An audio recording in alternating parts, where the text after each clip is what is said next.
PTV, Telebisyon ng Bayan.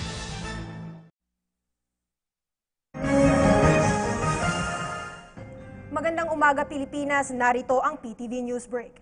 4 ang patay at 15 ang naitalang sugatan sa pagsabog ng isang granada sa Jolo, Sulu.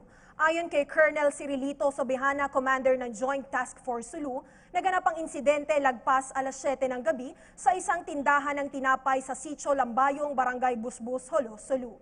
2 ang naitalang dead on the spot, habang 2 naman ang binawian ng buhay habang binibigyan ng karampatang medical treatment sa kalapit na ospital.